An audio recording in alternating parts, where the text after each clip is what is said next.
Chapter 45. Alpha Jackson's POV. I have been summoned by the king. This isn't going to be good. Jackson had a vision of a tire warehouse. I need to know where it is, right now. I tried telling him that there was not in this territory. When he starts walking towards me, I may know someone who does know where there is one. I mind-link Karen, insisting she brings Isaac to me.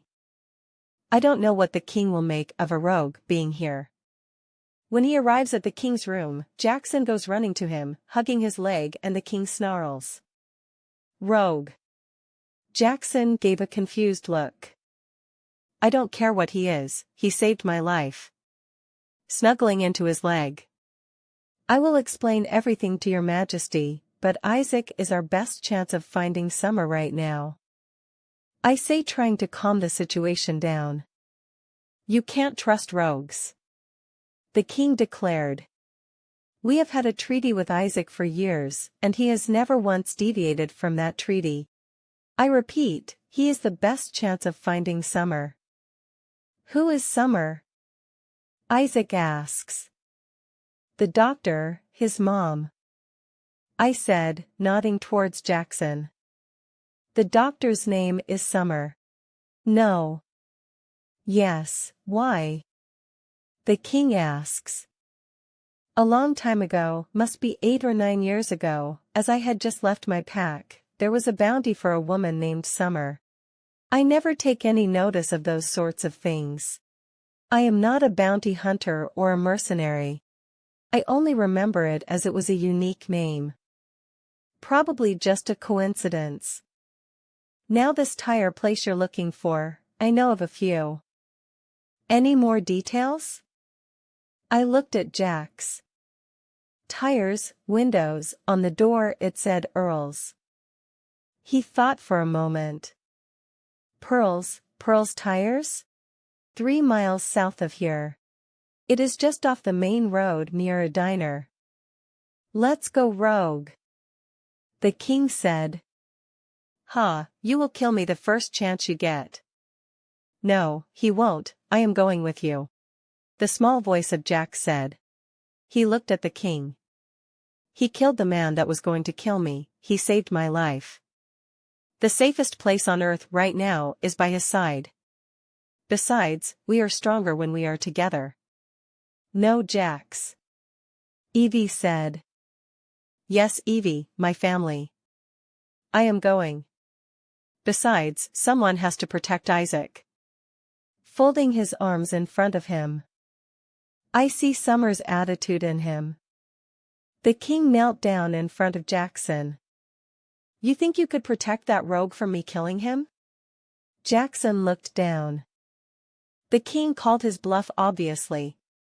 Then he raised his head and the king toppled over, clutching his head. Only for a second, but long enough for Jackson to stand above him, his eyes glowing. I was too frightened and scared in the woods. Isaac got hurt because I wasn't strong enough.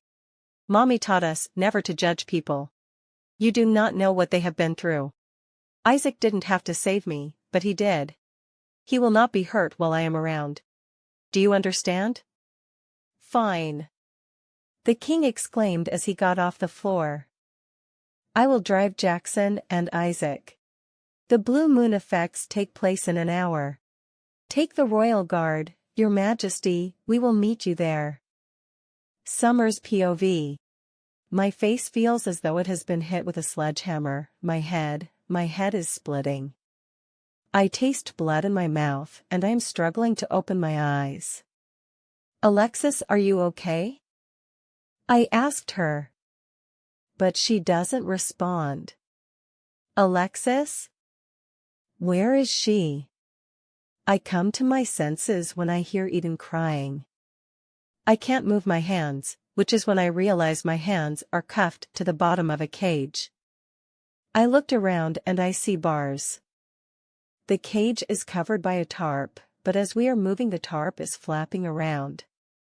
Max is holding Eden, trying to soothe her. I hope Jack's got to safety. As soon as I make a noise, the kids are there comforting me. They put a needle in your arm, Mommy. Max tells me. I suspect it's wolfsbane that was in it, which is why I can't feel Alexis. Fuck, someone is going to great lengths here. Mommy, I am scared. Eden says.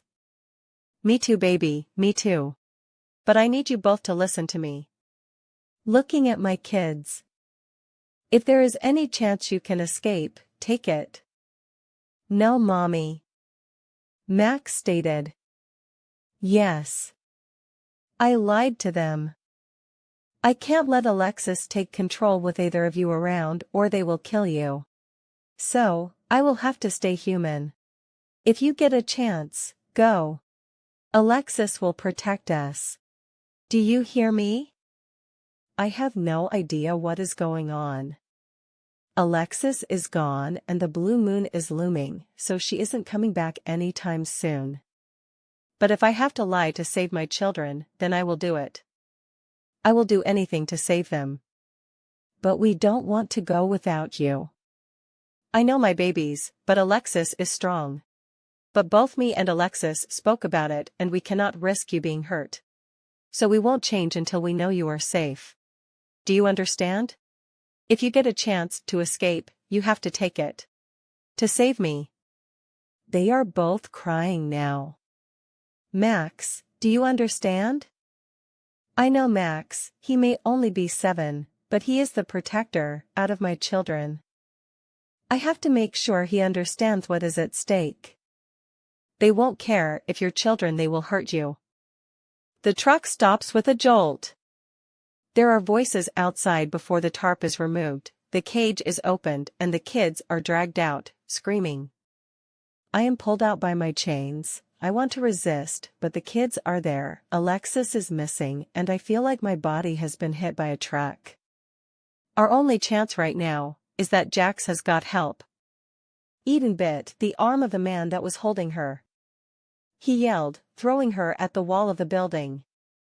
I stop thrashing as I watch her tiny flying through the air. Her body is limp, she doesn't get up. I start thrashing again, as does Max, who is currently going crazy. Stop it, boy, or I will hurt the girl again. One of the men yells at him. He glares, but stops. Another man goes and picks Eden up. We are taken into the warehouse. The kids are put in a cage together, Eden still unconscious, but breathing. I am taken to a hook, my handcuffs are placed over it and it is raised. I am around a foot off the floor, suspended by my wrists. She is definitely the one? Someone asks. Oh yeah, check out the picture. Difficult to tell with her face being a mess like that, but if you're sure. They will be here tomorrow. We need to make sure she is nice and tender by then. Chapter 46. Summer's POV. I woke up with a jolt. Smelling salt, ugh, the scent is disgusting. I have never liked it, I have never known anyone that has. I don't even know how long I was out for. It can't have been long. I see Max in the cage holding Eden, but he looks spaced out. Alexis still isn't awake. His breath is rancid as he gets close to my ear. It's not that I give a crap about you, but they are not paying us to take the kids. He takes a deep breath. I despise hurting children, so we are going to leave them here. You are going to be moved, but if you cause me any trouble, we will take them with us. They won't survive, it's unlikely you will either. Do you understand? Understand. My babies could be alive when we leave here. Yes, I understand. My whole body is throbbing. I don't think I have ever been in this much pain. But he is offering an escape for my kids. I find the energy to nod my head. If anything, I understand that. He takes a knife and cuts down the front and back of my clothes. I just close my eyes as he exposes my body, only leaving me in my underwear. He goes to touch me, I would have to let him if it means safety for Max and Eden. But he stops when another guy brings a sack towards me. They requested you wear this. Normally I would tell him to get stuffed, but right now I am not in any position to challenge anybody. My body dropped to the floor, I was uncuffed, and I was forced to dress in a sack, a flour sack. My arms are throbbing so much I can barely move them, I struggle. But I eventually succeeded. I look at Max and Eden one last time as I am handcuffed again and dragged out to the truck, where I am shoved back into the cage, like an animal and chained to the bottom of it. I cry, I just cry. I cry because my babies are safe, I cry because they are not. No one knows where they are. Will Eden wake up? Will someone find them? Will they starve to death? I don't know. Right now, the only thing I do know is I am the one they want and they have a chance. I have to have hope, hope that the goddess is looking out for them. I pray she is looking out for them. Someone has to. I don't think I can be in any more pain right now. I don't care about what happens to me. But they are innocent children who have their whole lives in front of them. Whatever happens, it shouldn't affect them. I don't know how long we drove for, but it was nighttime before we stopped. Alexis wouldn't be here even if I wasn't drugged with wolfsbane. The blue moon effect should definitely be taking effect right now. That blue moon has played a major part in most of my life events, the kid's conception, the treaty, and now this, my death. Dragged out of my cage, I can resist more, now they don't have the kids. But I am in so much pain. I drag my feet, collapse to the ground, anything to stall going in there. Eventually, I am dragged into what looks like an abandoned mill. We can go back for them, someone says. At that point, I stop my struggle. It's a no-brainer, them or me. I would choose them every time. I am chained to a wall, kicked by all 6 of my kidnappers, before some bread and water are placed on a small ledge. One of them grabs my face. The fun really begins tomorrow, Summer. They leave laughing. I suspect the bread and water are poisoned. But when I think about it, they want me alive for tomorrow. Poisoning me tonight would deprive someone of that joy and their payment. After spending so much time rationalizing if I am going to eat it or not, I am alone. Alone in the dark and hungry. I have to eat the food like a dog off the ledge, as my arms are still chained. I grip the cup with my teeth as I try to drink, but it just drops to the floor. That could have been my last meal and I didn't even get to enjoy it. I try and get as comfortable as I can while chained to the wall. Happy thoughts, that's what I need. I need to stay positive right now. I start crying as I think of my happy thought, my 3 favorite people, my babies. How much joy and happiness they bring me. How Alpha Jackson will know who to contact if I don't make it home. How I got to spend some time with Rain. Eventually, when it gets cold in the middle of the night, a dark thought enters my mind. I am positive I am going to die here. One little thought makes me cry more than anything. I am never going to see their faces again. What did I do to deserve this? That thought keeps me awake until sunrise, when they all come back. Ready to start another day. But others are coming, the ones that are paying for me are coming. I know that for sure. Chapter 47. Rain's POV. Nathan has given his commands, we are all going as a team to the tire warehouse. Alpha Jackson, and the man who rescued him are driving. A load of trousers are put in the back of their truck. It is going to be cutting it close, nightfall is coming and Zen will be disappearing soon. But I can't be worrying about myself right now, she needs us. Now more than ever. We can't let her down, not when we have just got her back. I tell Zen, just before I shift, letting him take control. Zen's POV. I usually lead the royal guard, but right now we are following our king's lead. It is strange seeing the two of them, feels like I am seeing double. But Nathan and Christian will always be the Wolf King to me. My brother is at my side. All working together with one goal. To save Summer and her pups. We run as a pack, it feels as though we are going into battle, not a rescue. But when I get my paws on the people who hurt Summer, I will rip their throats out. We run in unison, like we always do in practice. Christian and Hayden auras showing how powerful they truly are. We ran for miles outside of the territory. When we see a mist surrounding the building. Those fuckers have surrounded the building with that fog. Anything could be going on in there. Summer or the kids could be hurt or dying there, and I am helpless out here.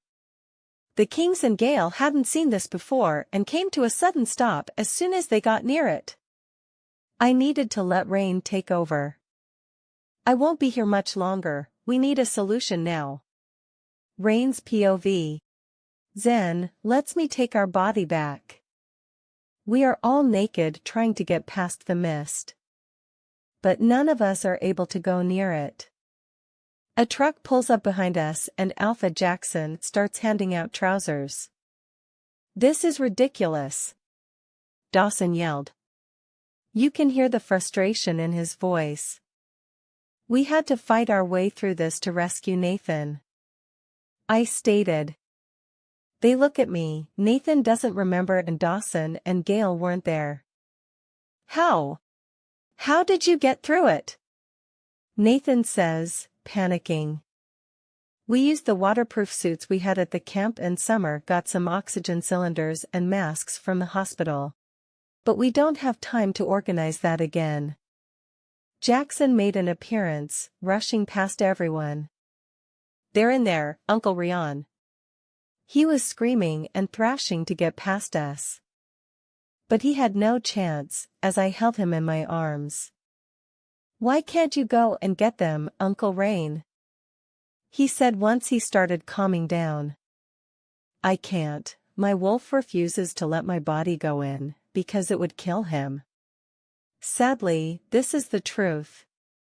Whoever has weaponized Wolfsbane in this form really is a genius. I put him down, once he appeared calm. He stands and stares at the mist for a second, before bolting towards the building. Jax, no, it will kill you. But he doesn't stop. He makes it further than any of us and gets to the door, yanking it open and disappearing out of sight. Nathan is pacing, agitated and angry. Where is he? He barks.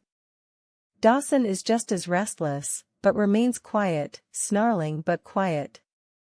I zone everything out. We couldn't even get to him, even if he was in trouble. I am just praying there isn't. I heard banging, metal hitting metal. Silence, I yelled at everyone. More metal hitting metal sounds. What is going on in there? It's not long before we find out. Gale yells. Look. Pointing at some silhouettes appearing in the mist. Eventually, they come into focus. Max and Jax are carrying Eden out of the door. It's Burns. Max says while gritting his teeth. What burns? Gale asks. My eyes are stinging. I looked at his face and both of his eyes were red, they looked like they were irritated. Mine too. Jax claims. It started when I ran in. But I had to get to them. I knew they were in there. Water, we need water. Keep your eyes closed. Dawson instructs. What if you could get in there, because you don't have a wolf, but the wolfsbane irritated your eyes because that part of you is your wolf's gifts developing? I don't care as long as they are safe, Nathan states. Water arrives and we douse all of their faces with it. Eden wakes up and is confused. She has blood on her chin, which wiped off once it was wet. Max, with his eyes closed, starts telling us what he remembers and how they hurt Eden and threatened to kill them if Summer shifted.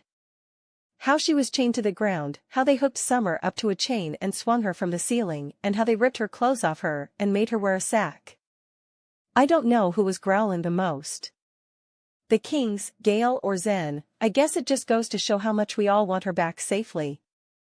In theory, if Summer is Nathan's and Dawson's maid, she is the Luna Queen.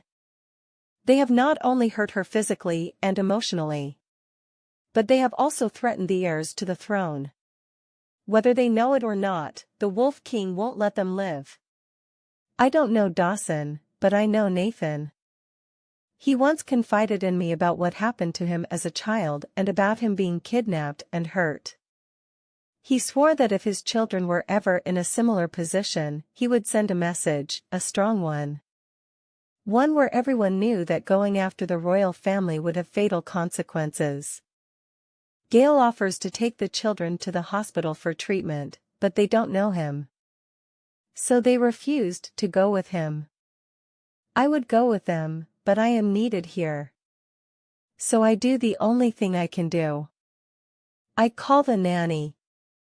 I put her on the loudspeaker. Evie, we have the children. Thank the goddess. Are they hurt? What about Summer? A little, and they need medical attention, but they won't leave without someone they know. Get Alpha Jackson to bring them to me at the hospital. I am waiting for them. Do you hear me, kids? Uncle Rain needs to find your mommy and you're messing around. Do as you are told or else. Yes, Evie. They say in unison. They obviously don't like being scolded. But then again, who does? Alpha Jackson drives off with the kids. Just before Zen disappears. Chapter 48. Nathan's POV. After realizing Jackson can enter the warehouse because he is wolfless, I have never been more thankful for it to be a blue moon. It should be less than an hour away before Christian becomes dormant. At first, I am pacing, gnawing at my nails, reassuring Christian that I would do anything and everything in my power to get her back. I go and sit by a rock when Dawson comes and joins me. You feeling as useless as me? He asks me. Yeah. Do you remember her? Dawson asked curiously. How can I forget? She was the last woman I slept with. Nothing could even come close to that experience. I tried, once, but I felt disgusted. The whole experience was awful. I never tried again after that. I laughed at him. I guess she made it memorable for both of us, now we know why. I mean, she was pretty darn amazing. I said to him. I guess you will be coming home after this, seeing as you found her. Yes, we will all be coming home once we find her. He says gleefully. He turns his shoulder to me and smiles a little. Did I tell you Hayden found her? No. The truth is, I haven't had any chance to spend time with my brother since I woke up. And mated with her wolf? No, you didn't. Oh, he certainly did, and I can tell you, brother, it was amazing. I had one satisfied wolf. I pouted, before I punched him in the face. I am jealous as hell, and he is laughing at me. We must look like a pair of idiots right now. I mean, he knew she was ours to share. She may not have known, but he certainly did. Selfish, that is what that was, hoarding the prize. That is what she was doing on that cliff, when she was taken. She came back for me. If I had stayed, she wouldn't have been taken. It's all my fault. His cheerful smile is now gone. No matter how annoyed at him I am right now, he is not to blame for this. There is one person to blame for all of this, and when I find out who it is, they are going to wish they had never been born. I think there will be a queue for that killing brother, and I will be beside you at the time." We sat and reminisced about that night some more, and before I knew it, Christian wasn't there. "Time to get moving," I said to Dawson. "Yes, it is time to rescue our mate. Now that our wolves are dormant, we can all enter the warehouse." The kidnappers must have known the mist would only stop us temporarily. But it gave them more of a head start. Everyone else follows my lead. We go in slowly, looking for any clues as to where they may have taken Summer. Rain finds the cage which my children were kept hostage in. He calls Dawson over. I assume it is because, even without our wolves, mine and Dawson's senses are stronger. He starts going crazy. I go and find out what is wrong with him. His friend is there trying to calm him down, and it is working a little. I don't know anything about this man, but Dawson and Rain seem to know him. I see what sparked Dawson's rage off, and I am just as angry, but I need to be calm. It's a good job Christian isn't here, he would be ripping the place apart. Inside the cage was a plate of bread and a dog's bowl with water in it. Beside it is a bucket for them to relieve themselves. They were treated like caged animals. From everything Max told me, Eden was unconscious throughout it all. So, it will be Max who has to live with the memories of how they were treated and what happened to his mom. I remember every detail of when I was taken as a child. Sometimes, when I am stressed, I dream of that day. The threats they made to kill me, the names of the guards who died trying to protect me. The stench of the man holding the knife to my face. The tattoos of the man who grabbed the money I was ransomed for. I lived in fear for years afterwards. I will not allow Max to live that way. He will not live in fear. He is my son, and I will protect him until my last breath. We looked around some more and found what looked like a woman's clothing lying on the floor. They were in shreds. Rain confirmed they were what Summer was wearing the morning she went missing. The top was covered in blood. I sniffed her clothes. Wolfsbane. I said to Rain. I want to stay calm, I really do, but I can't. My mate has been hurt and is missing. I am bunching the clothes in my fist and gritting my teeth. When someone squirts some water in my face, what the fuck, it is Dawson's friend. Calm the fuck down, we need you level-headed. I am going to fucking kill him. Summer needs us. I will take a beating for that later. When we get her back. He is right and acting hopeful. Who are you anyway? I am that prick's traveling buddy. Pointing to Dawson. That idiot's little brother. Pointing at Rain. I am also Summer's big brother. So, I repeat, I need you to stay calm, so we can find my baby sister. If that means taking a beating, I will gladly take it. But for fuck's sake, keep your head straight right now. He's not wrong, and going on a rampage will not help Summer, but I am soaking wet right now. As the water drops to the floor, Rain walks up and kneels down in front of me. Strange, it's some sort of white powder. But it won't help us find Summer. Where could they have taken her? Fuck, we are at a dead end. How can we be at a dead end? We are the best of the best, and we have nothing. Nothing, absolutely fucking nothing. She is out there somewhere. Fuck. We called for a ride back to the pack. Maybe Max can give us some more information. Because right now we are clueless. Christian would be tearing the world apart looking for her right now, and I have nothing. Chapter 49. Summer's POV. I am woken up when a bucket of cold water is thrown over me. My captors just laughed. I don't know whether it's because of my reaction or my humiliation. Either way, there is nothing I can do. I am wearing nothing but a sack and my underwear. Alexis is dormant. I started shivering with the cold. One man takes off his jumper and starts drying me. Why am I here? I asked him while my teeth chatted. Someone wants to meet you, Summer. Paid a pretty penny for the meeting too. Why? I stuttered out. Don't care, we just care about the money. Rogue mercenaries, that's why they let the kids go. They aren't being paid to take them and it would mean more work. But it kept me compliant when threatening them. Hurting Eden wasn't part of their plan.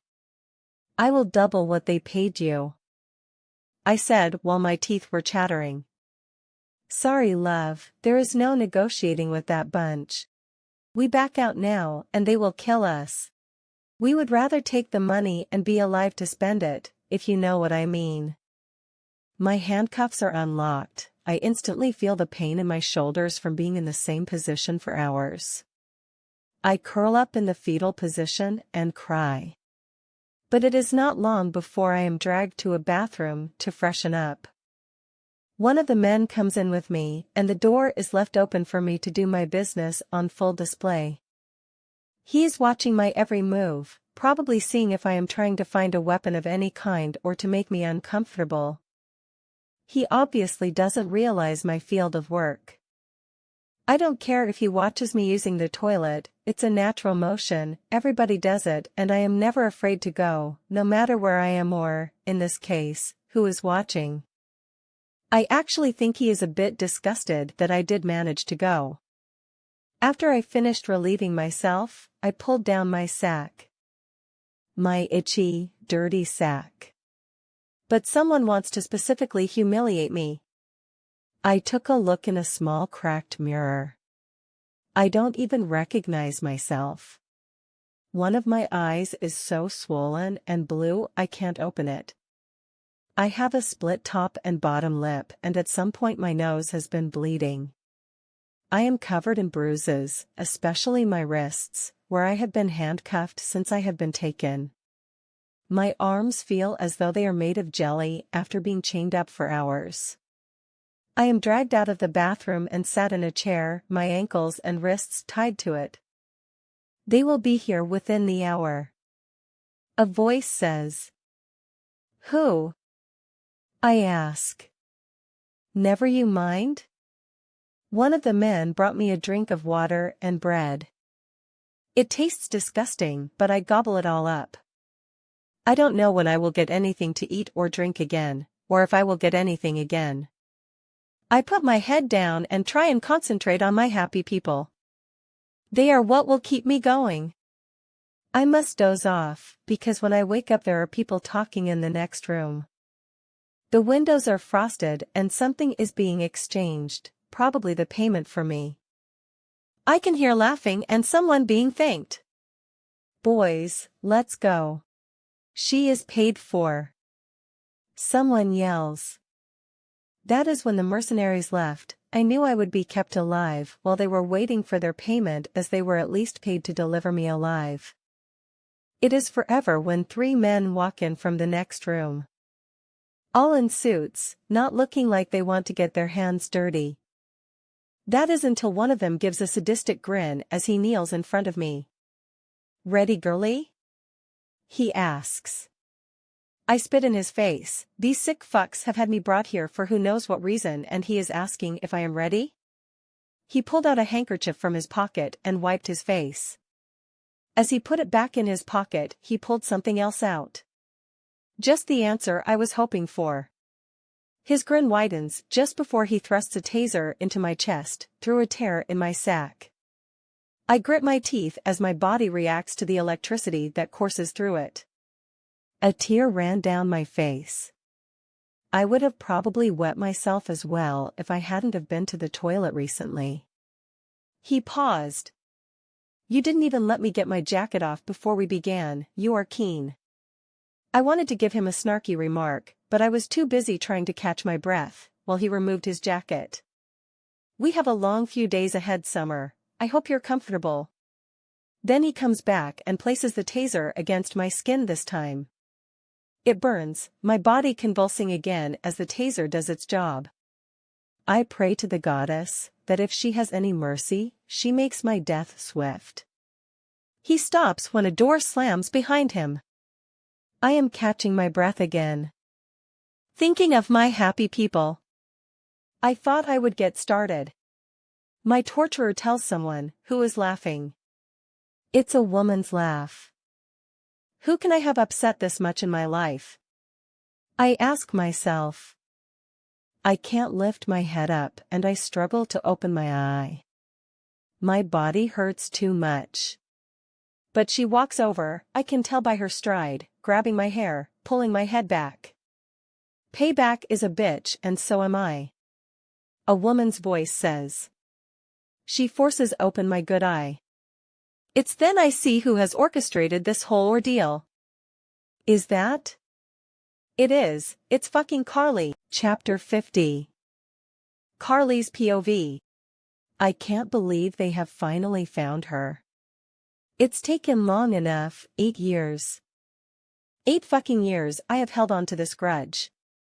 When I told my dad what happened at Forest Green Pack that day, he went crazy. Their stupid rules, their stupid alpha. He was prepared to kill him and her, to kill them all. I was raised that no one touches what is mine, we are taught to save our virginity for our true mates. But this stupid pack encouraged them to share themselves, to rid themselves of their urges. It's disgusting. I was going to let Daddy do it as well, especially seeing as she embarrassed me in front of everyone. The future Luna, her future leader, and then she punched me, breaking my fucking nose, when my wolf wasn't around to fix it. I was going on the brink of letting him destroy that pack, but after being told she was banished, it settled my mood down, a little. As well as that, I couldn't be the Luna of a pack that has no pack members after all. But day after day I lived with the reminder of that day as I had to live with a fucking crooked nose. I vowed revenge that day, as did my dad. I have never forgotten, but I think he has. Her family remained in the pack, but they were spiteful and that fucking sister of hers makes sure I never got a cent I haven't earned. But my mates made sure I had what I wanted, within reason. I had to live a modest life, which is not what I was promised or destined.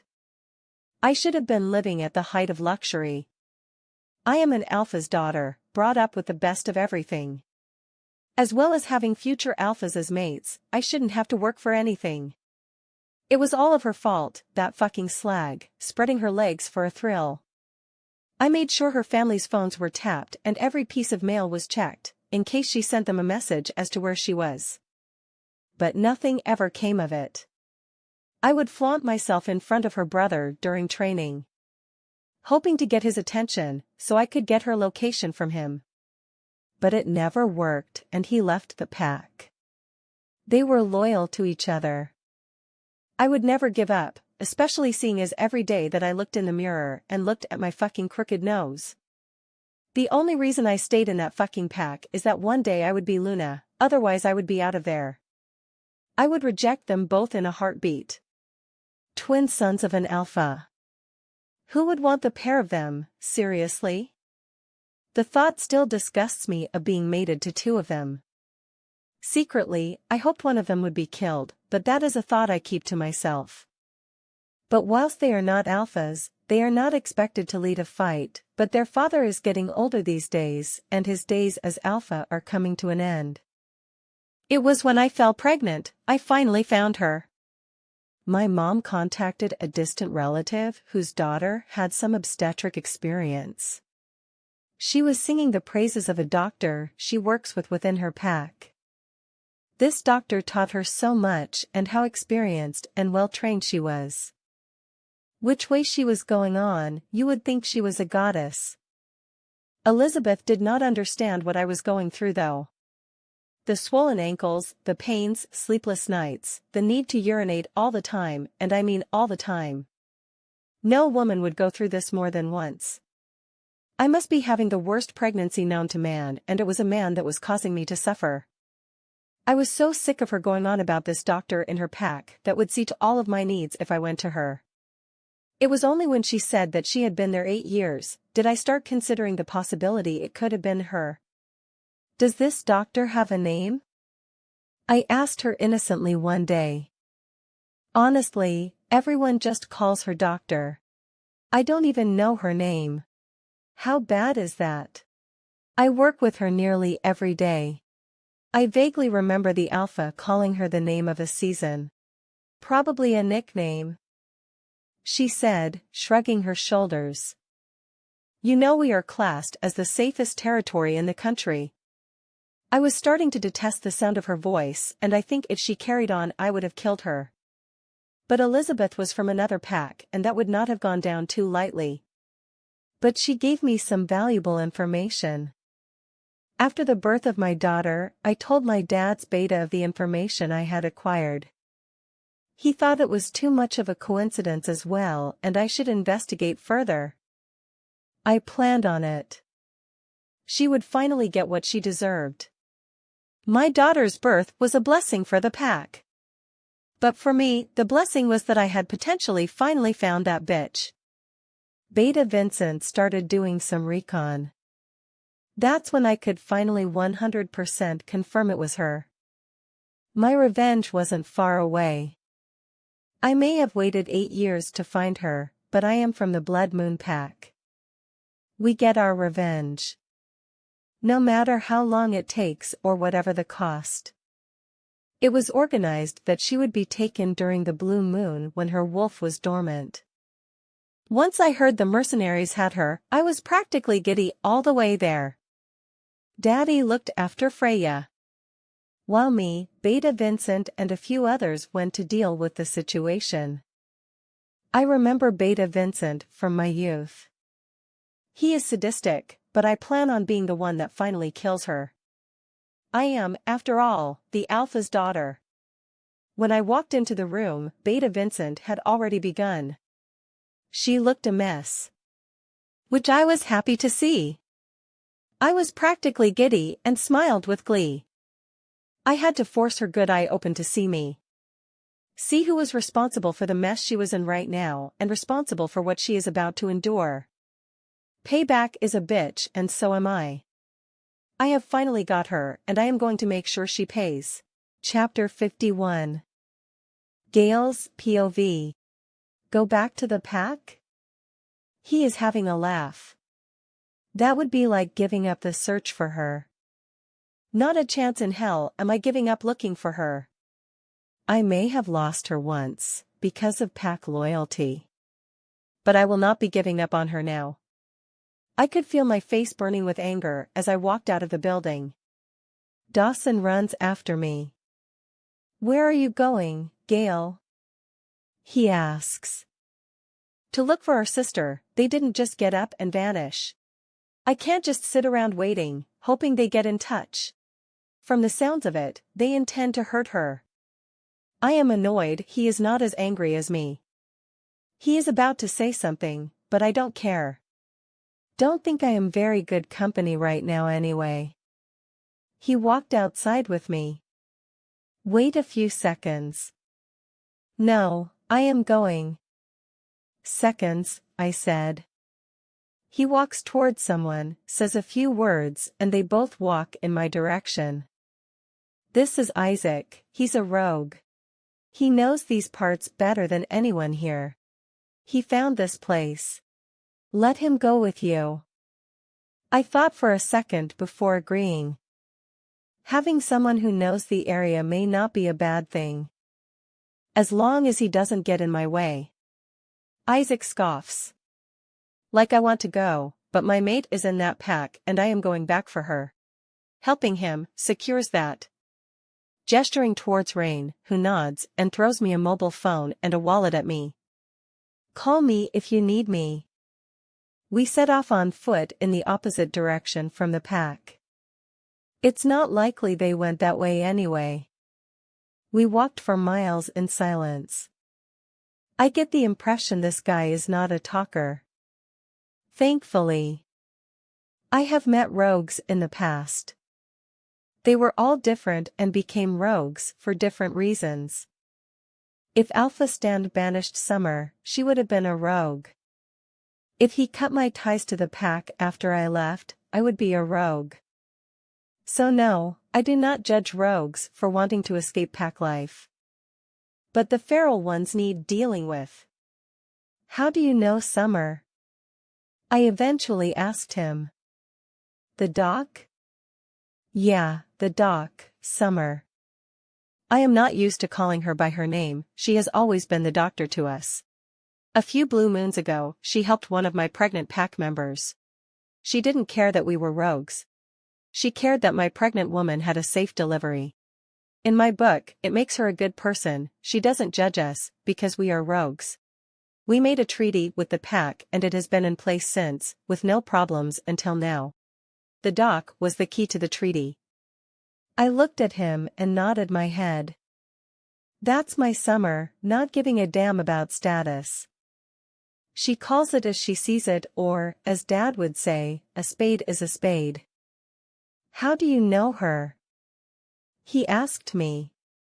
She's my sister, but she was sent away for her safety years ago. Guess she has been here ever since. We carried on walking. When it starts getting dark, he guides us to an old campsite he knows with a few supplies. Enough to keep us warm during the night. The phone rings that Rain gave me. Anything? He asks. Nothing, we'll head back tomorrow. I didn't sleep that night.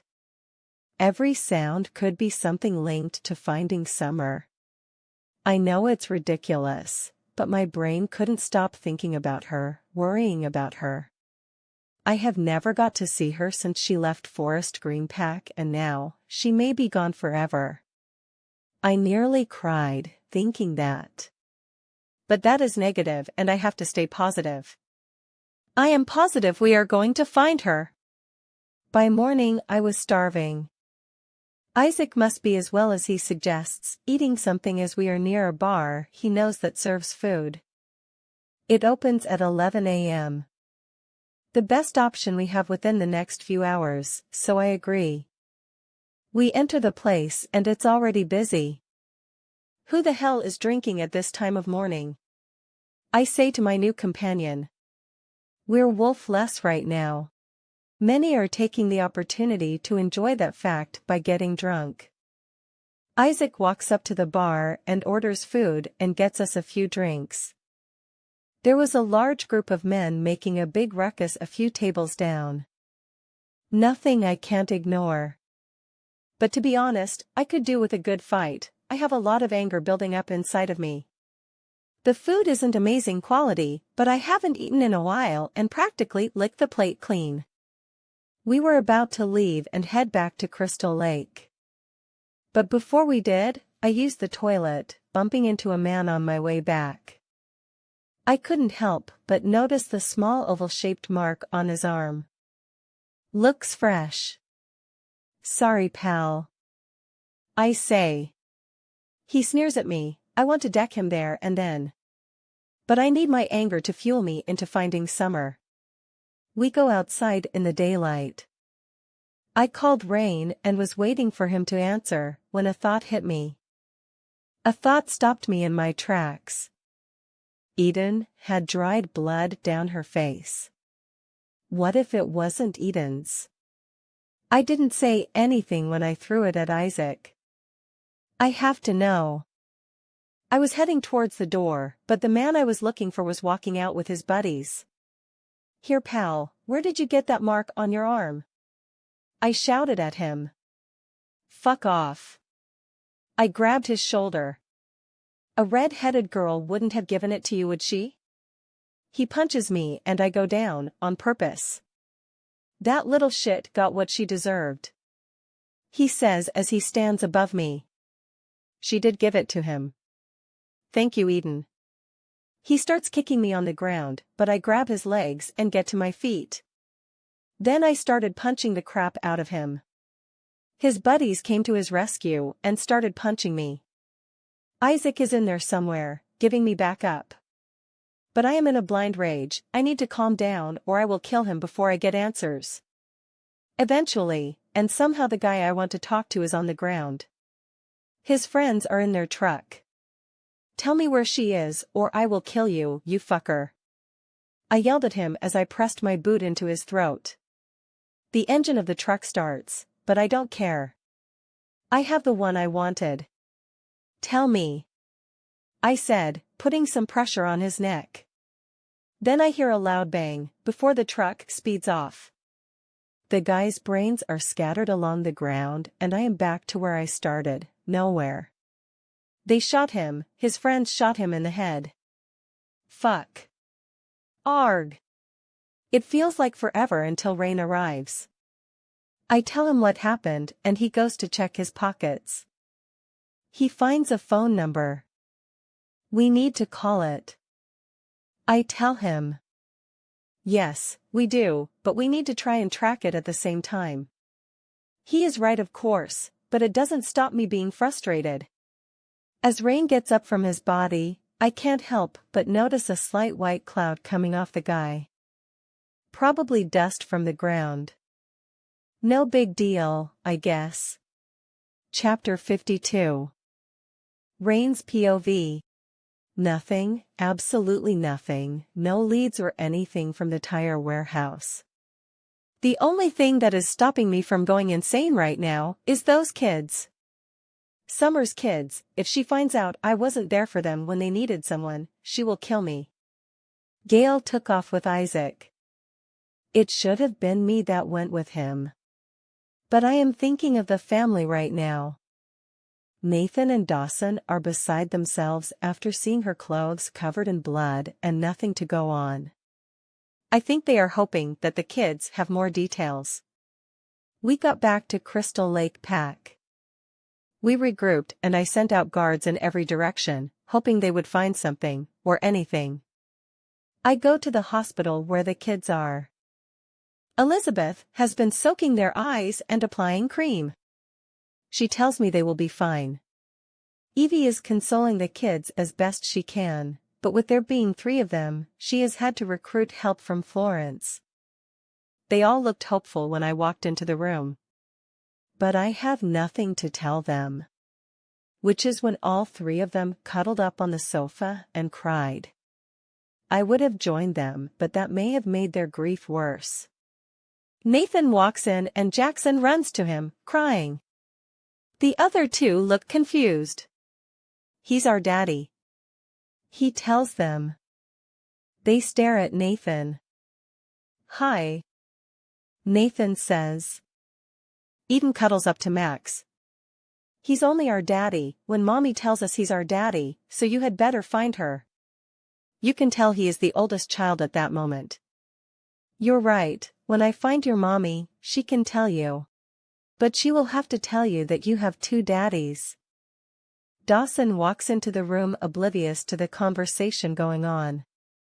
Because we are twins. They all just stare at the pair of them. We have specialized just like you and there is a reason for that, but I will only tell you once you know that we are your daddies. Florence pulls out her phone and shows Max a picture. We have never worn that outfit, it's ugly. He says to her. No, that is a picture from years ago, when my twin boys were little, those 2. She shows him another picture.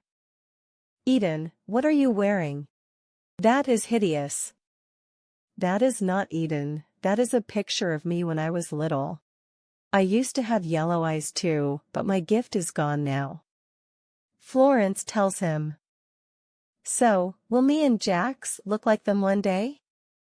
Pointing at Nathan and Dawson. Probably. Florence tells him. Sweet. He says. But Mommy still has to tell us, for confirmation. Pulling a stern face. Would that make you our grandma? Eden asked Florence. I already am, regardless of what anyone says. Eden goes and curls up on her lap. She already has Florence's heart. I am not surprised though, she is sweet and I guess they share a bond. I leave knowing the kids are safe. It's time to try and let out my anger, finally. I go to the training ground and fight anyone that is there. My life is a mess right now. I go to Summer's house afterwards and sleep in her bed, just to be around her scent. I can't lose her, not now, not again. I wake up with the birds and go to the military camp to review what items we already have. Nothing new, and no one has anything either. I think my teeth are about to shatter with how hard I am clenching them. When my phone rings. Rain? Yeah. It's Isaac. I think Gale has found something. Where are you? He tells me his location and I jump in a truck. I don't wait for anyone else. If Gale has some information, I am already there. If I had been with him yesterday, I would already know. I drive like a bat out of hell only to be greeted with a scowling face that belongs to Gale. He is staring at a dead man, waiting for me. He tells me what happened and about how his friends shot him, dead. Probably in case he told Gale anything. If Isaac hadn't been there, they were likely to have put the bullet in Gale. This way they only had to use one bullet. I searched his body and there was nothing other than a folded piece of paper with a phone number on it. Gale wants to call it now, but logically, we need to track the call. We may get an area of where she is. It's a lead at least. On the way back to the territory, I called Nathan and told him to meet us at the military camp. We have the best equipment there.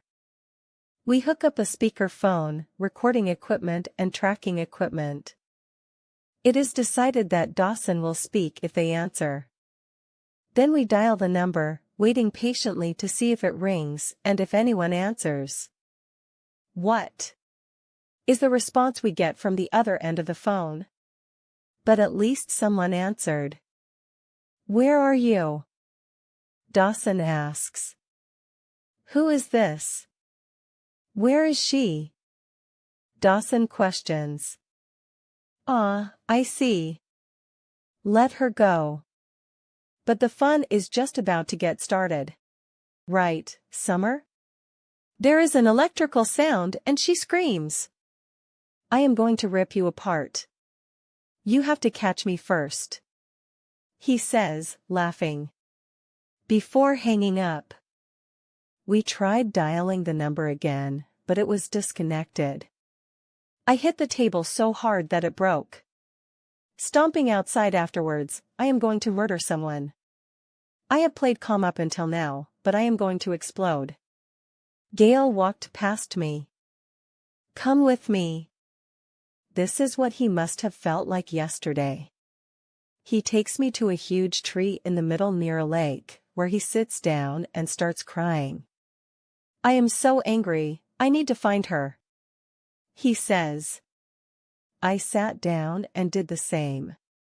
I am not embarrassed about crying in front of my brother, we can be angry together.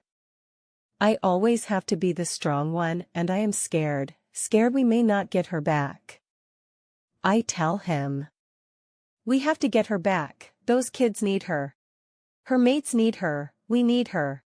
She's ours and those fuckers are going to pay with their lives. Now let's get cleaned up, get our game faces on and find our baby sister. It's usually me giving the pep talks, but I am so grateful he is doing it right now. He was at the right place at the right time and he is right. I need to be focused on the job, the kidnapping, and when I find whoever has her, I am going to torture them very slowly. Their death will not be quick. Chapter 53. Summer's POV. I can't believe she is still holding a grudge after all of this time. I went to say something, but my throat was so dry that I couldn't speak. I can still only see out of one eye, but she is just standing there staring at me as he repeatedly pushes the taser into my skin. She looks like she is enjoying watching him do this to me. He takes a phone call, during which he shoves the taser deeper into my skin, making me scream. he laughs while doing it as well. I don't know where she got him from, but he is enjoying himself. He tells Carly he is going for a break and a smoke. Before he leaves, he says to me, "Don't be going anywhere, girlie, we are going to be having a lot more fun today." I put my head down as he leaves. I am tired, my body is sore and drained. Then I heard a sound like the chopping sound scissors make, followed by her voice saying, "Let's improve your looks with a haircut, shall we?" I couldn't give two hoots what my hair looks like, it is tied up nearly all of the time anyway. But she doesn't know that. I try and thrash around, playing like I am bothered. She is laughing as she snips away, but really, I am getting a few minutes away from the real torture. She stands back to admire her handiwork. Just to complete the look. She walks forward and punches me directly in the nose. Breaking it instantly. Matches the rest of your horrid face now. I grit my teeth, snarling at her, while blood pours into my mouth. My face and head are throbbing and there is nothing I can do but cry. Even that is painful though. I stop when I see her getting some satisfaction from knowing that she might have broken me. But what has really broken me is that if I am killed, my kids won't recognize their mommy. A guy I haven't seen before walks in asking if I want a drink. I don't want anything from any of them. "Open up, Summer," Carly says, before he throws a bucket of water over me. I catch what I can in my mouth, I don't know where they got it from, but it's cold. The rest of the water covers me, and I start shaking. She leans forward, so her face is close to mine. "He'll want to hear you scream," gives him a kick. She says while smiling at me. Instinctively, I headbutt her. If I am going to be tortured until my death, I may as well give her a memory of it. She staggers back, her crooked nose now bleeding. It's a small win, but it's all I can give right now. Too pathetic to do it yourself. I tell her, now that I have had something to drink and my throat isn't quite as dry. Why have a beta and do it yourself? Besides, Vincent loves his job, in fact. She walks over to the door, still holding her bleeding nose. "Vincent, come here." "I'm having a smoke, Carly. I will be back soon." "I know, but I wondered if you needed a new ashtray." I know what she is insinuating. I can't see his face, but he walks in and looks at me. "Won't work while she's wet, rookie mistake on your part. Now I am going to finish what I started in peace. We have a long night ahead." With that, he walks out of the room and she stomps her foot with disappointment. When he does come back, he rolls something out. I don't even have the energy to look. "You may be too wet for burning, but moisture is good for cutting." I don't know what he is doing or where he is planning on doing it, but I know he is going to cut me somewhere. He runs a knife simultaneously 10 times over the back of my left calf. I gasp as he cuts me. It wasn't as bad as I expected until he rubs something into the wound, then it just burns, which intensifies after a few seconds. I pant like a pregnant woman through the worst of it. Once I finally start getting used to the pain, he does the same to my right calf and the pain is back again. I do everything I can to adapt, which is when he pours some alcohol over each wound and the pain just multiplies. I scream, it burns. I actually think he is humming with my screaming. My screaming is bringing him joy. Happy people, think of my happy people. Will they want to continue if he isn't enjoying this? He will kill me quicker if I am boring him.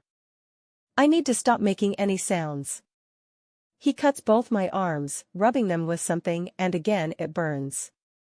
I grit my teeth and closed my eye. Who's clever girl then? Figuring out I like to hear your singing voice. He says as he pours alcohol over me, trying to get something out of me. I bite my tongue and grit my teeth in an attempt to stay silent. Carly did tell me that he likes to hear his victims scream, so that enforces my desire to stay as silent as I can. He walks out when he struggles to get a reaction from me. A second man walks in and just sits in a chair watching me. It's still daylight. I know Rain will be looking for me. I wonder if my mate is as well. At least he didn't get to mark me.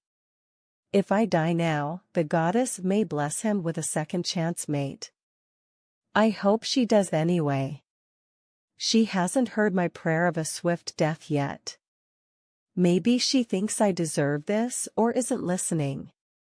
But I have always believed in her, even if she doesn't believe in me right now. I started dozing off. As my eyes close for a few seconds, an electrical current is sent through my body. I hold on to the chair for dear life, then he stops. I have been told to do that any time you fall asleep. I have had no food, little water, and now I am deprived of sleep. My body won't last long, I know this, and I have to accept that. I won't cry or beg or scream. That is what they want. But I am terrified, absolutely terrified. It's getting dark when the beta comes back, with a cigarette in his mouth. Carly wants me to use this on you. Showing me what she wants him to do. But I prefer the electrical burns, they cover a wider surface. Then he shoves the taser onto my thigh for an extended period. The seizure, the shock. I want to scream, but I don't want to give him the satisfaction. One more hour of fun with me, then the boys get to keep you awake for the night. He laughs. Don't know if you noticed, Summer, but no one is coming for you, you're all alone. No one is even going to miss you. You are a nobody. His words cut deeper than his knife did earlier. But I am a somebody to three someones. When he doesn't get the reaction he wants, he tasers me again. This time the spasm makes me wet myself and he is standing in it. Which sends him crazy. You disgusting, filthy woman. He pulls a knife from his behind him and rams it in my thigh. The pain is excruciating, I can't hold it any longer. I let out an almighty scream. There it is, there is your singing voice. He wins, he wins. I can't take it anymore. I think I pass out with the pain. It is night time when I am woken up with a bucket of water thrown over me. At some point, while I was unconscious, someone used a belt as a tourniquet. But the knife is still stuck in my leg. My teeth start chattering, I think I am going into shock and there is nothing I can do to help myself. I stayed like that for a while, then there seemed to be people rushing around and shouting. A man's voice said, "Just get it over with, they're coming, she knows too much." I opened my eye to see Carly being shoved through the door with a gun. I finally get to die, tears running down my face. Most people say their life flashes before their eyes before they die. My kids' faces flood mine, but I suppose they are my life. I love you, my babies, is what I keep saying to myself. Time to finally die, Summer. She says, before I hear two loud bangs as the gun is fired. There is just pain in my chest where the bullets hit me. My chair tips over with me still handcuffed to it. I can see my blood running from my body. I know my breathing is slowing as my lungs and heart are slowly giving up. I just keep thinking of my babies. I close my eyes so I can see their faces one last time. Then there is nothing.